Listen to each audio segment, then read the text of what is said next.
Durante muito tempo, a história do Brasil foi contada da seguinte maneira: não existiam núcleos familiares entre os escravos. Os textos de viajantes e de romancistas e ainda os desenhos e pinturas de artistas do século XIX que retrataram o país deixaram uma imagem de que haveria uma constante troca de parceiros e que as uniões seriam apenas para satisfazer necessidades sexuais e para a reprodução de mais escravizados. O pensamento na época, e que se perpetuou durante décadas, duvidava da existência de relações amorosas e estáveis em um povo que não seria civilizado. É preciso compreender o contexto do século XIX. Prevalecia nessa sociedade um racismo extremo, um olhar europeu do homem branco, carregado de preconceitos culturais e de moral cristã. Mas pesquisas recentes, realizadas principalmente a partir de 1970, têm revelado que o peso da escravidão não destruiu a família negra como instituição. Dizer que um casal não era casado e que seus filhos eram ilegítimos não significa que eles não formavam uma unidade familiar. Apesar das restrições das leis e dos costumes cristãos impostos, os cativos tiveram um papel essencial na criação da sua própria cultura. Resistindo, conseguiam escolher e organizar suas famílias. Casar, ter filhos e batizá-los era comum à vida de muitos escravos, o que não retirava deles a vontade de fugir, se rebelar, matar ou morrer, nem tirava da escravidão a violência. Muitas mães até abortavam por conta de maus tratos, castigos excessivos, trabalho muito pesado quando elas ainda estavam grávidas, né? Ou então pela crueldade senhorial, né? Muitas mães perderam seus filhos. Então essa família ela estava muito ameaçada, permanentemente ameaçada. E quantas mulheres não foram assediadas pelos seus escravizadores? Foram assediadas e pariram pardinhos, mulatos, é o termo utilizado àquela época, que eram descendentes do estupro promovido pelos seus escravizadores. Aqui quando o terreiro apelou a dia, faz inveja esta gente que não tem mulher. O matrimônio e o nascimento espiritual do indivíduo pelo sacramento do batismo eram dois momentos de extrema importância no Brasil do século XIX. Vale ressaltar que o casamento e o batismo tinham significados diferentes para africanos e portugueses e seus respectivos descendentes. Para escravos e livres, a formação das famílias não dependia do casamento consagrado pela Igreja, mas era uma maneira de se inserirem na sociedade e, em muitos casos, eles não tinham escolha. Era algo imposto pelos proprietários, que agiam como pais e até escolhiam os parceiros. Os escravos também tinham cerimônias de casamento sacramentadas pela Igreja, e o controle religioso pode ser verificado na documentação de registros de casamentos e de batismo de escravos. Então tinha aí um problema moral de o proprietário casar, né? O seu escravizado, o escravizador casar, né? O seu escravizado, e depois vender. Quando ele quisesse vender, ele separar uma família que estava ali legitimada pela Igreja Católica. Então, do ponto de vista moral, isso não era uma coisa aceitável, né? Para a maioria das pessoas dessa sociedade. O que não significa dizer que muitos não tenham, exatamente por serem católicos, seguiam aquilo que determinava a Igreja, que era casar, batizar e casar os escravos. É claro que esse percentual, esse índice de casamentos, ele foi bem menor do que o dos não negros, né? Da população livre em geral, mas os casamentos eles existiram e a formação de família, isso aí era uma coisa que foi muito mais forte do que o que se conhecia através da produção historiográfica brasileira até então. Para o historiador Robert Slens, a família contribuía tanto para a autonomia quanto para a dependência escrava e forneceu ao senhor um instrumento de controle social. Quando não tinham permissão do proprietário para casar na igreja, os escravos davam o seu jeito. Bajulavam, barganhavam ou não cooperavam, sendo até punidos. E isso fazia com que o senhor algumas vezes cedesse para não prejudicar o andamento do trabalho. O senhor acabava se beneficiando dessas uniões familiares. Os escravos preferiam manter a ordem para evitar punições, o que poderia ser a separação de seus parceiros e filhos ou castigos físicos. Às vezes, até escravos libertos preferiam ficar na propriedade para não se separar dos familiares. Por outro lado, a formação de famílias foi elemento de resistência à escravidão. A luta pela preservação da família e a solidariedade entre os parentes, de sangue ou por consideração, justificou movimentos de revolta e violência contra os senhores. Então, eu acho que quando se pensa em família escrava, é preciso pensar nessas comunidades de senzala, talvez, ao lado da ideia de família, até porque a ideia de família está muito marcada por essa concepção burguesa tradicional de casal com filhos, e na escravidão, muitas vezes, essa configuração ela era dificultada pela experiência das vendas, o escravo era mercadoria, e a precariedade desse padrão familiar, digamos, se mostrava frequentemente pela separação na hora das vendas, na hora da herança, quando morria um proprietário e havia a divisão dos bens, uma parte da família podia ir para um lado, uma parte podia ir para o outro lado. Então, é preciso ter uma concepção de família um pouco mais estendida e pensar nessas comunidades de senzala como unidades importantes de solidariedade, de organização da vida dos escravos. Mas quando chegar dos olhos de alguém que chora. A família escrava no Brasil nem sempre se deu dentro do padrão europeu e cristão. Existiam outras relações de parentesco, mais simbólicas e rituais, como as de compadrio, de famílias de santo, das irmandades religiosas e de grupos étnicos. Essas relações de parentesco acabavam formando uma rede de apoio que ajudava os cativos a não enfrentarem sozinhos a vida de exploração, dor e sofrimento do escravismo. Segundo o historiador Stuart Schwartz, o compadrio criava laços de parentesco espiritual entre o afilhado e seu padrinho e madrinha, além de laços entre os pais e os padrinhos, que passavam a tratar-se por compadre e comadre.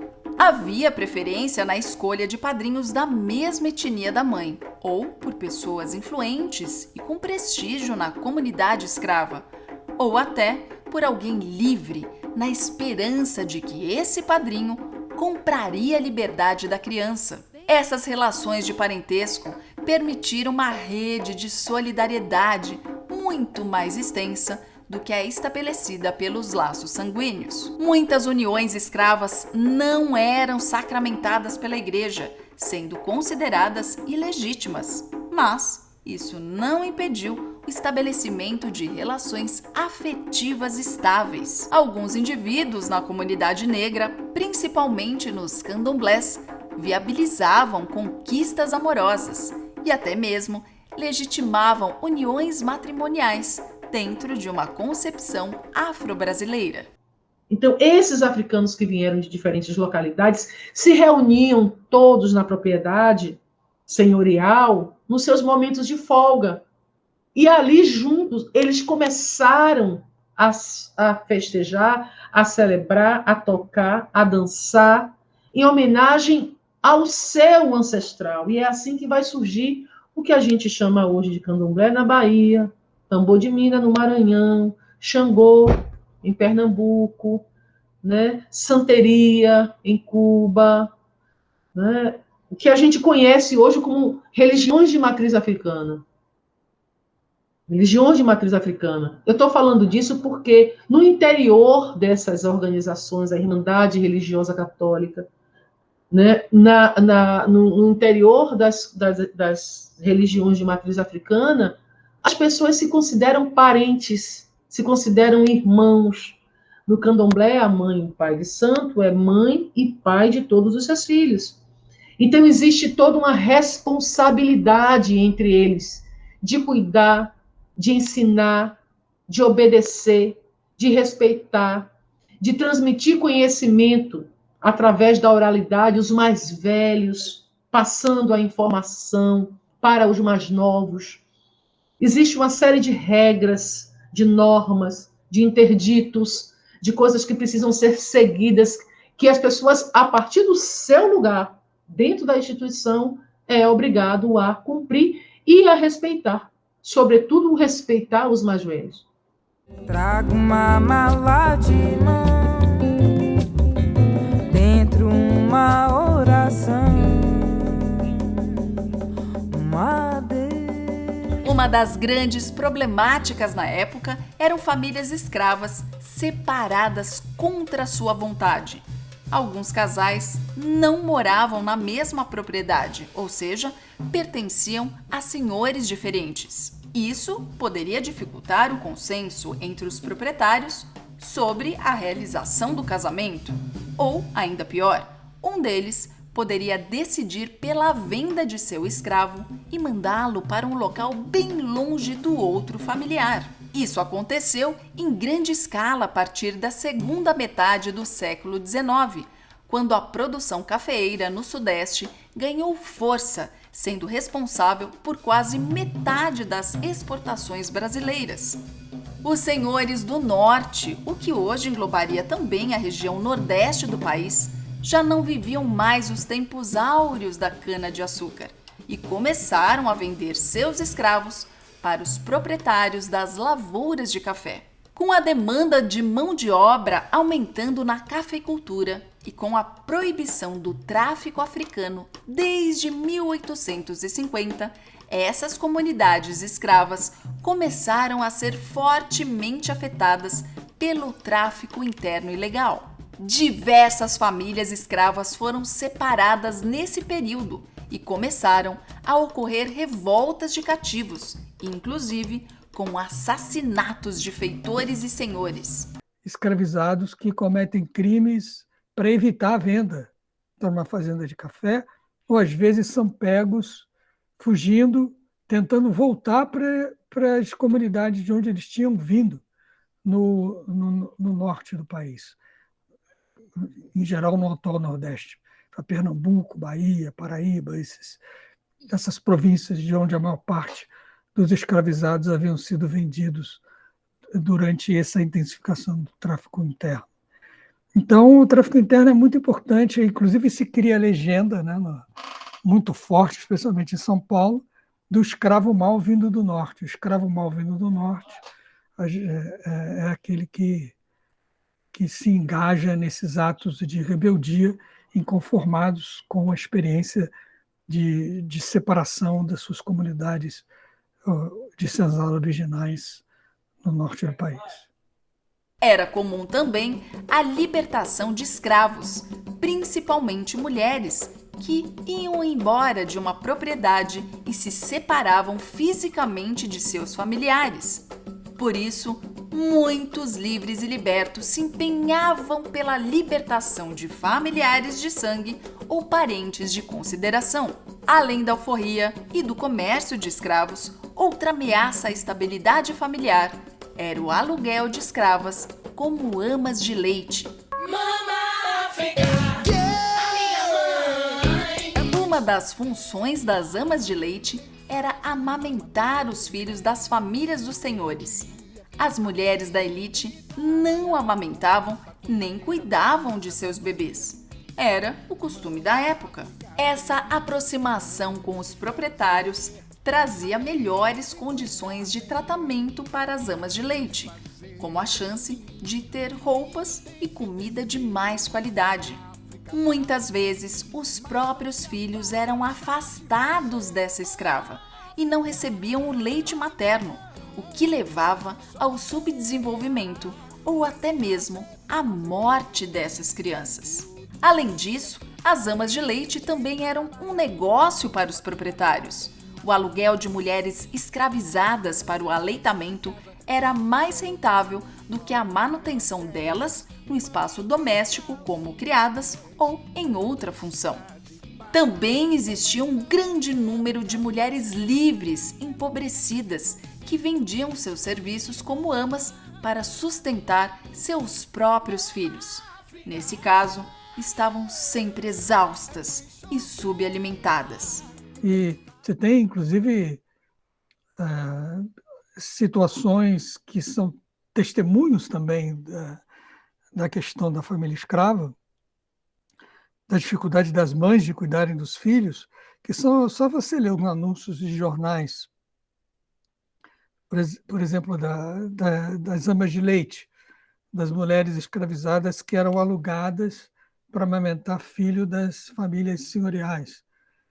Frequentemente, os anúncios do jornal, eles diziam que alugava-se fulana de tal para ama de leite e não tem filho próprio, como mais uma vantagem. Quer dizer, era uma mulher que tinha acabado de dar à luz, que estava pronta para amamentar, e anunciado como uma vantagem o fato dela poder ser alugada sem a criança.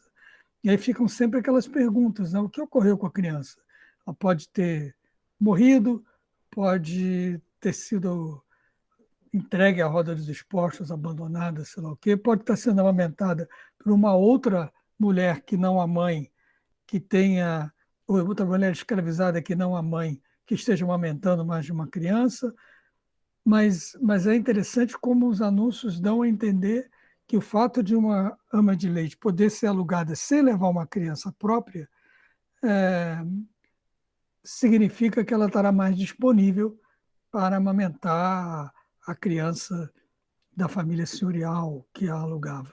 Outra mulher, outro fim, mesma dor.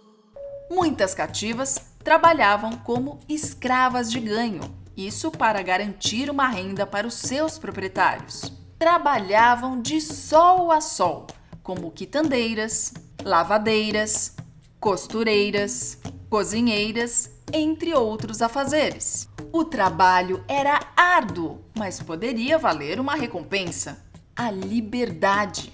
Uma vez libertas, elas continuavam a se ocupar do mesmo serviço e, dessa forma, garantiam o seu sustento e de suas famílias.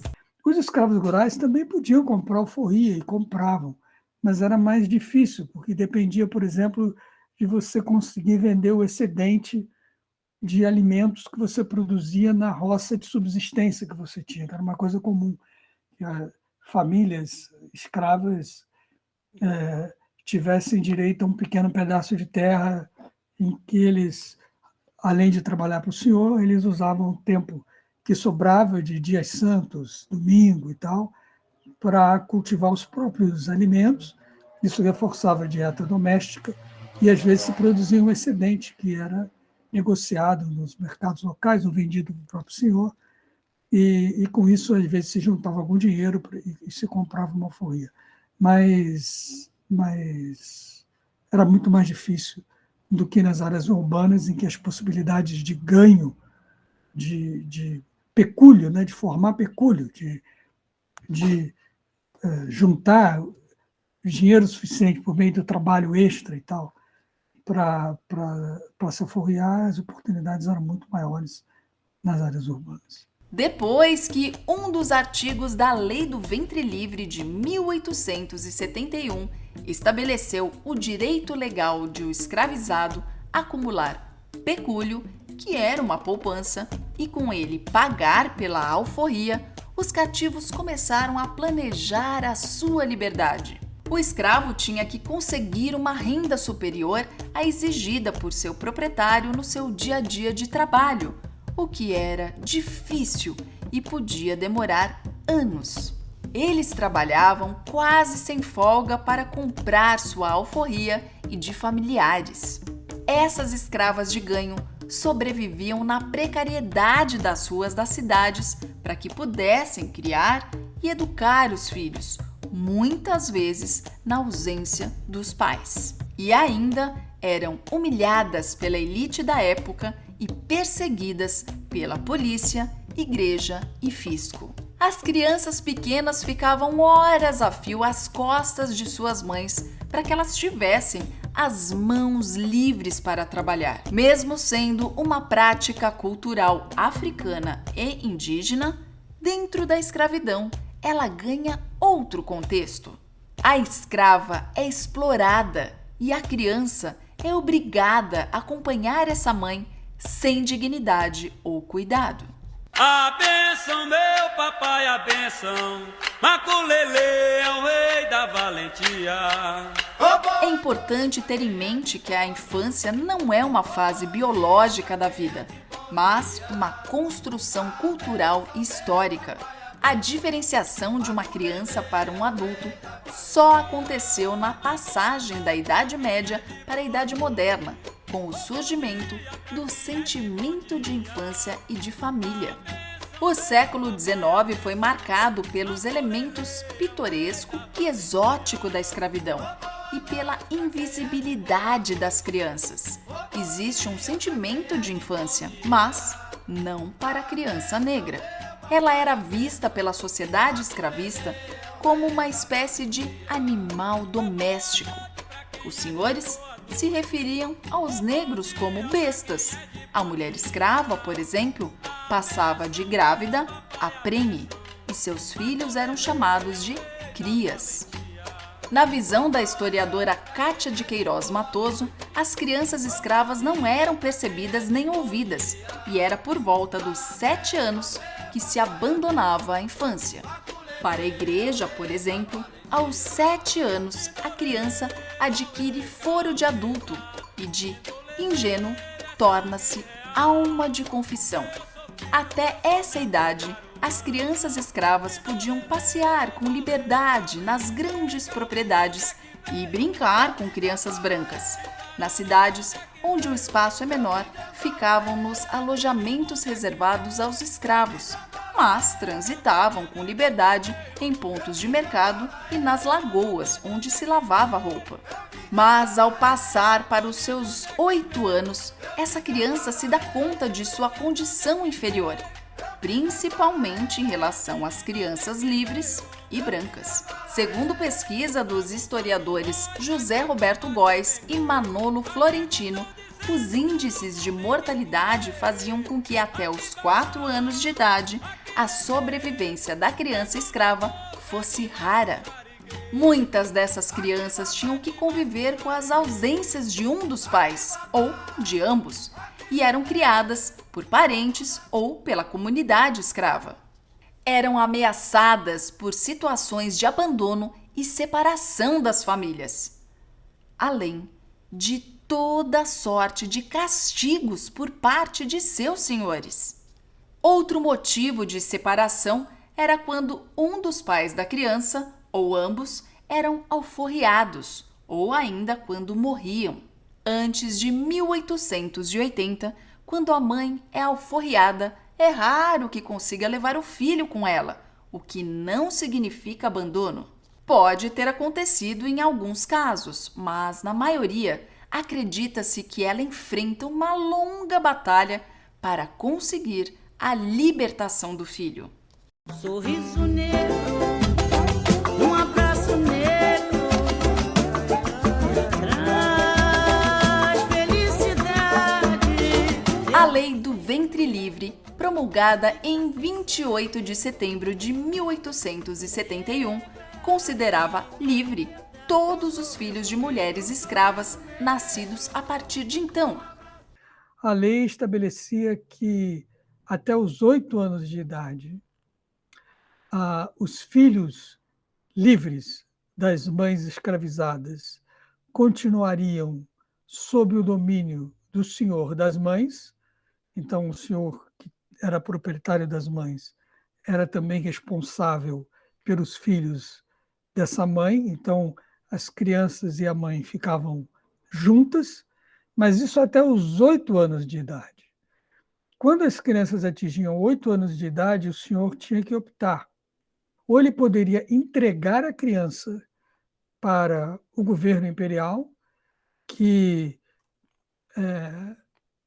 incentivaria a criação de instituições para receber e educar essas crianças, ou os senhores, os proprietários, poderiam ficar com as crianças e explorar o trabalho delas, dos jovens, subentende-se que a partir de 8 anos, depois de 8 anos, as crianças já estão fazendo algum tipo de trabalho nas fazendas, nos estabelecimentos comerciais, e aí essas pessoas trabalhariam até os 21 anos de idade.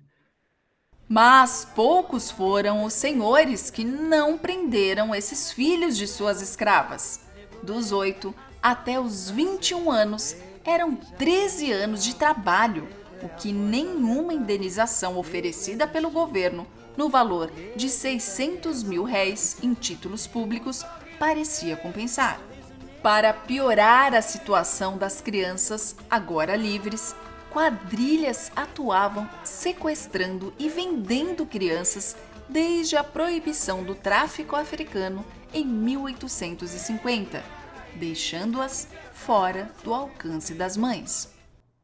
Às vezes, né, quando acontecia roubo, era muito comum o roubo de crianças. As pessoas levavam para bem longe, para localidades, onde dificilmente essas pessoas teriam como provar, como denunciar, né, como ir buscar informações que lhes favorecessem no sentido de lhe retornar, né, a essa liberdade conquistada. Os relatórios do Ministério da Agricultura, órgão responsável pela execução da lei, revelam que havia uma média anual de 24 mil crianças nascidas depois da Lei do Ventre Livre. Em 1888, havia mais de 400 mil crianças nascidas livres, mas, até 1885, pouco mais de 100 dessas crianças foram entregues ao Estado.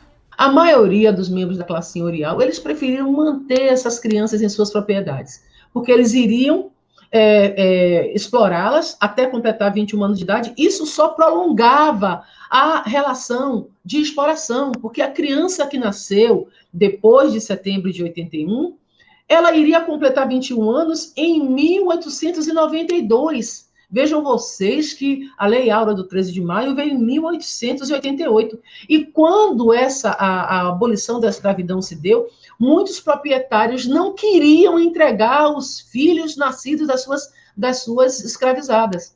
Não queriam entregar, eles queriam manter, eles reivindicaram a tutela, né, o direito de usar a mão de obra dessas pessoas, né, que já estavam crescendo, até completar 21 anos de idade. Mas também não se sabe se um certo número de crianças foi abandonada, foi entregue à roda de expostos, ou desinteresse dos senhores de cuidar dessas crianças até os 8 anos, ou mesmo de esperar até os 8 anos para só depois poder contar com o trabalho delas até os 21. Então, isso é uma coisa que a historiografia ainda não tem muita clareza a respeito do que aconteceu. Todos os pássaros, anjos dentro de nós.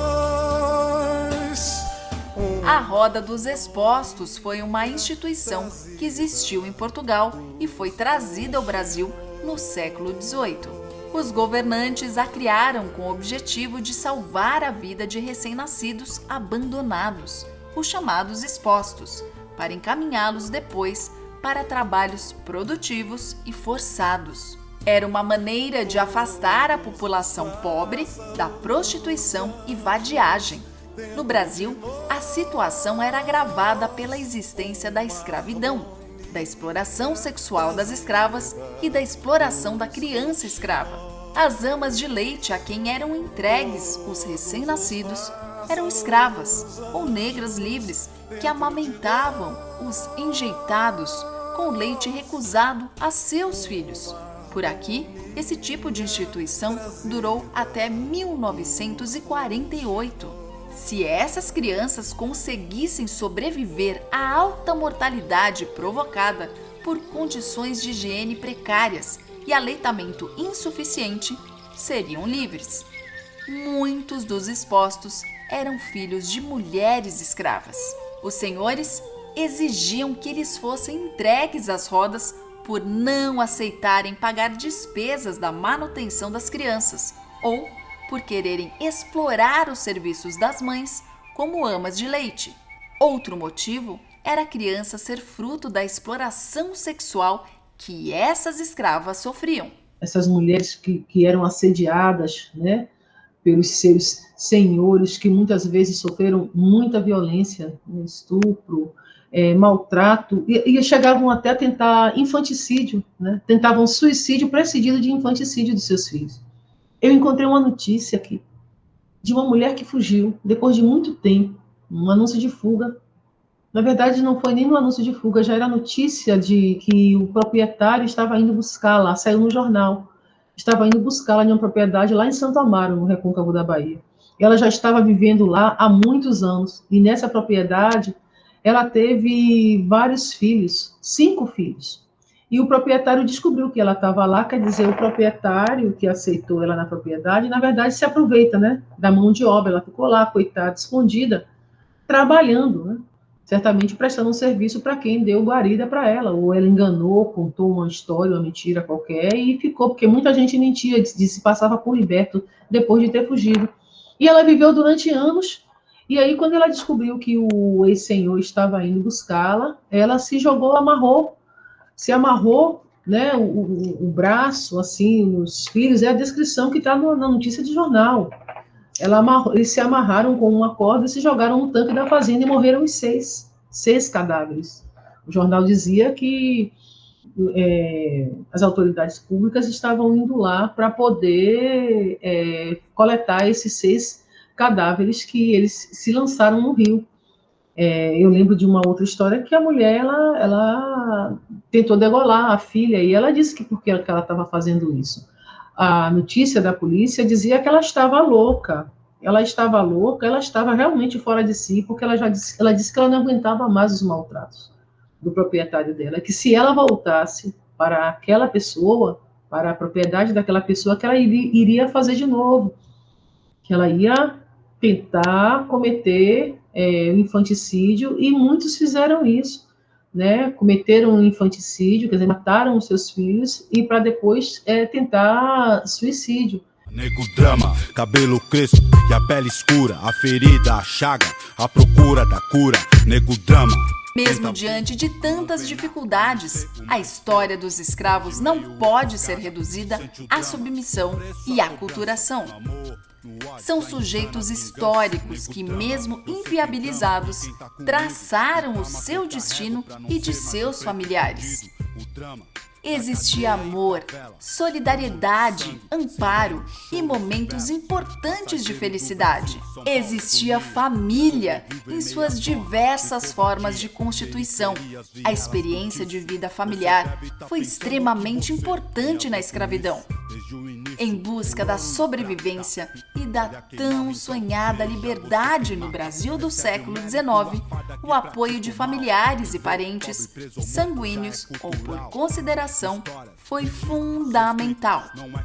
E essa liberdade só poderia ser alcançada se incluísse a família. Mostrar a importância da família escrava, de seus saberes e significados culturais e reconhecer todos os laços de parentescos é resgatar a ancestralidade. É conhecer o passado, compreender o presente e projetar o futuro. Em campo pra vencer, a alma guarda o que a mente tenta esquecer. Olho para trás, vejo. E eu posso dizer, estabelecendo um paralelo entre o que aconteceu com a família negra no passado e o que acontece hoje, é essa continuidade, né, da falta de cidadania, da falta de direitos, da falta de respeito, o racismo que predomina, as elites de sempre, né, ali, ó, fechadas, elas não querem abrir mão de nenhum tipo de privilégio. Aquela velha história de que ninguém é racista, mas todo mundo conhece alguém que é racista, mas na vida cotidiana vai ali reproduzindo seu racismozinho de cada dia, quando acha que é tudo meu. E para os outros, né, nada. As pessoas se sentam ali nos seus privilégios, nas vantagens da branquitude. Aí vem, ai, mimimi, tá se vitimizando, né? É incrível, é cruel ter que ficar ouvindo essas coisas e como as pessoas estão fechadas assim ao diálogo, entendeu? Fechadas ao diálogo e reproduzindo a desigualdade, reproduzindo o racismo.